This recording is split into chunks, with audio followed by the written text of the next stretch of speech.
두 해 동안 이같이 하니 아시아에 사는 자는 유대인이나 헬라인이나 다 주의 말씀을 듣더라.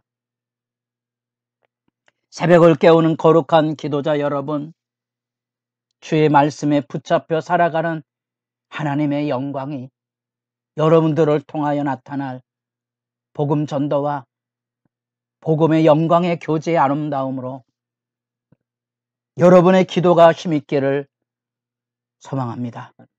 오늘 우리가 읽어갈 하나님의 말씀은 사도행전 19장 8절에서 20절까지의 말씀으로서 복음 선교의 확장으로서 소아시아 2차 선교여행의 거점이 되었던 고린도 교회에 이어서 3차 선교여행의 거점이 되는 에베소 교회의 사역, 이 매독구절이 19장 20절에 있습니다. 이와 같이 주의 말씀이 힘이 있어 흥황하여 세력을 얻으니라. 이 위대한 복음의 역사가 이 예루살렘에서 안디옥으로 소아시아, 그리스 3차 연거의 에베소를 넘어서 로마로 나아가는 성령이 인도하시는 성령의 역사, 사도들과 교회가 이루어가는 사도행전의 역사, 그 안에 사람들의 마음에 심겨진 하나님의 말씀이 흥황하여서 열려져가는 말씀 행전의 역사를 우리가 지금 감격적인 시각을 가지고 말씀을 살펴보고 있습니다. 우리는 어제 에베소에서 이루어지는 성령 강림 사건의 네 번째 단락을 본 겁니다.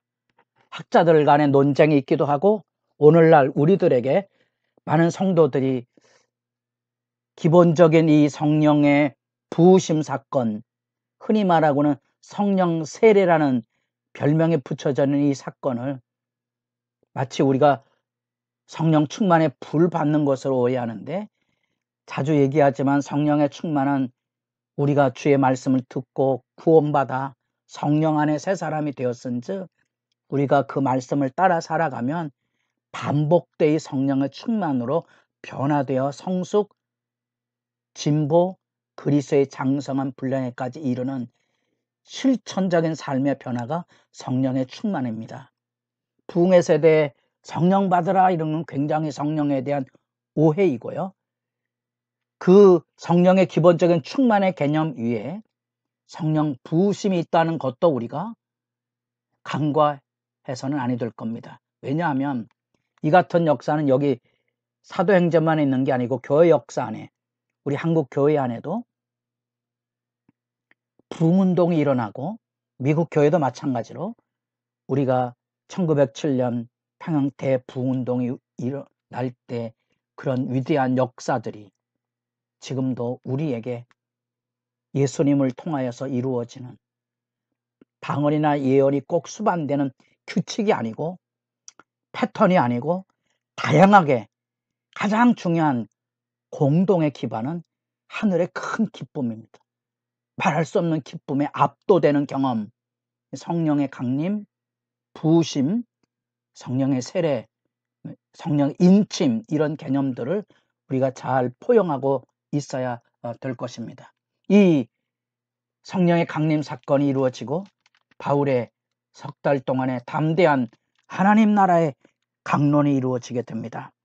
이 말씀의 역사가 8절에서 10절까지 말씀을 듣는다는 말과 20절에 말씀이 흥황했다는 말을 통하여 이것이 성령 행전이고 말씀 행전이 되는 사도와 교회 사역입니다. 이 유대 회당으로 돌아가서 외쳤던 이 복음으로 인하여 마치 바울이 선교지 현장에서 유대 회당에서 복음을 전하 유대인들이 반대하면 고린도에서 그 옆에 디도 유스도란 집에 교회를 세웠던 것처럼 바울에게 유대 회당에서 복음 전도가 유대인의 거역으로 이루어지지 않자 옆에 두란노 서원을 거점으로 해서, 아마도 강연장으로 쓰여져 있는 이 두란노 서원에서 바울이 혼신의 2년이 넘는 사역을 통하여 온 아시아에 유대인이나 헬란이나 다 주의 말씀을 듣더라. 우리에게 감격적인 사건을 보여주고 있습니다.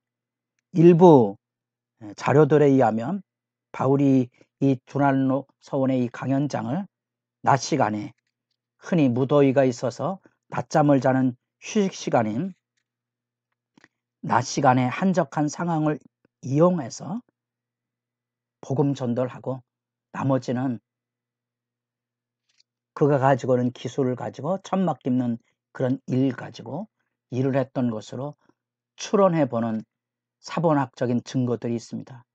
그런 점에서 보면 일을 하며 자비랑으로 생활비를 벌면서 사람들이 낮 시간에, 쉬는 시간에, 잠자거나 휴식을 취하는 시간에 말씀을 가지고 열정적으로 복음을 전하는 뜨거운 복음의 열정을 우리가 이 조란노 서원에서 만나보게 됩니다.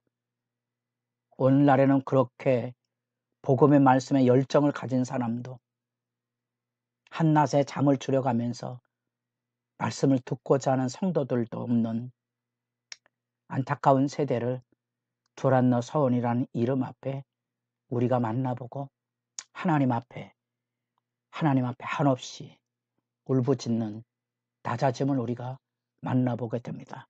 이 헌신의 사역 가운데 이제 두 가지 사건이 일어납니다. 첫 번째 사건은 마술로 인한 사건이고요. 두 번째 사건은 신전 사건입니다. 신전 사건은 내일 살펴볼 거고요. 오늘 마술 사건입니다. 이 예수 그리스도의 복음의 능력이 드러내 나타나기 시작합니다. 예수님께서 복음을 전하실 때 귀신 들린 자, 병든 자를 고치고 쫓아냈던 권능의 역사를 하나님의 나라의 실제를 가시적으로 볼 수 있도록 나타내 보였던 것처럼 베드로에게도 그 그림자라도 그렇게 하나님의 능력의 역사가 나타나는 열망과 실제가 나타난 것처럼 이 바울에게도 바울의 손으로 놀라운 일이 나왔다. 이 사도들의 손으로 일어났던 5장 15절의 증언처럼 바울에게도 능력이 나타나서 손수건이나 앞치마를 가지고도 그 병이 떠나고 악기가 나가는 그 능력의 현시가 나타나게 되자 마술의 주술의 마법의 지배를 받고 있던 사람들 중에 그것을 보고 모방하고 그 주문을 외워서 이 능력을 과시하려는 일들이 일어나게 됩니다. 그 중에 대표적인 사람이 유대의 대제사장 스가의 7 아들도 나와서 아버지에게서 배웠던 이 능력의 역사에 대비되어서 아주 경이로운 바울의 위대한 이 역사를 보고 그들이 마치 주술처럼 그것을 모방해서 나타내 보려고 했던 어처구니 없는 현실이죠. 그랬을 때 악귀가 내가 예수도 알고 바울도 알거니와 너희는 누구냐? 오히려 그 악귀에게 찐돌려서 상하여 벗은 몸으로 도망가는 수치를 드러내게 됩니다. 그러나 이 사건을 통하여서 에베소에 사는 유대인들과 헬라인들이 이 예수 복음의 능력에 대한 경이로움, 단순히 마술하는 모방으로 이루어지는 게 아닌 마치 신이 도래한 것처럼 예수 그리스도의 권능의 실제를 그들이 그 앞에 알고 드디어 자기들이 가지고 있었던 모든 그런 마법, 마술책들을 불태워 없애는 거지.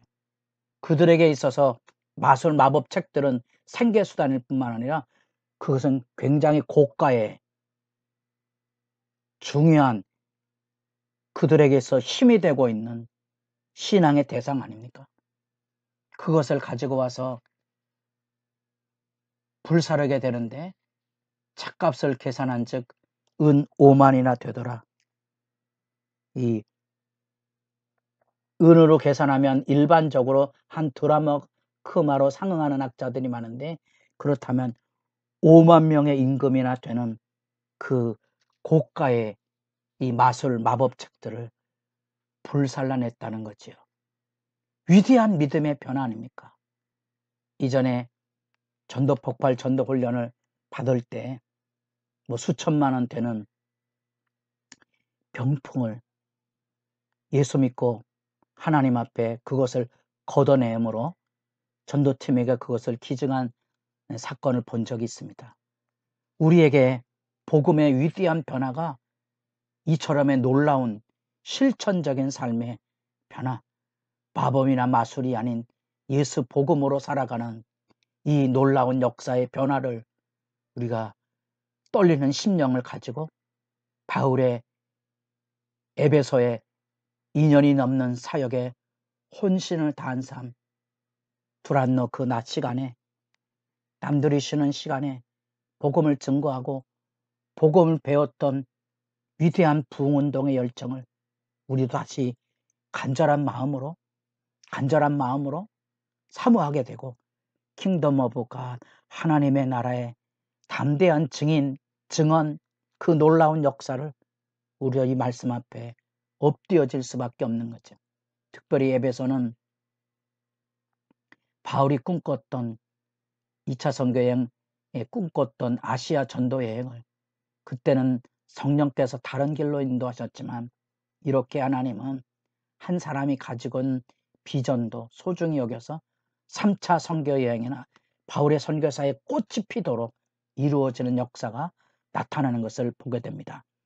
예수 복음의 이 능력과 이 마법의 모방이 대조됨으로써 참 예수 복음의 증언의 실제가 무엇인지 우리로 하여금 돌아보게 하고 뿐 아니라 그 사람들이 자기들이 가지고 있는 고가의 이 마술책들을 다 불태없애는 실천적인 회심의 변화와 말씀이 흥황한다는 영광의 증언. 여러분, 우리를 통하여 예수 그리스도의 복음의 증거가 성령의 불붙는 역사처럼 열려지도록 주의 말씀을 사모하시며 그 말씀 가운데 협력하여 거룩한 기도에 승리로 열어가는 일에 하나 될 수 있기를 소망합니다.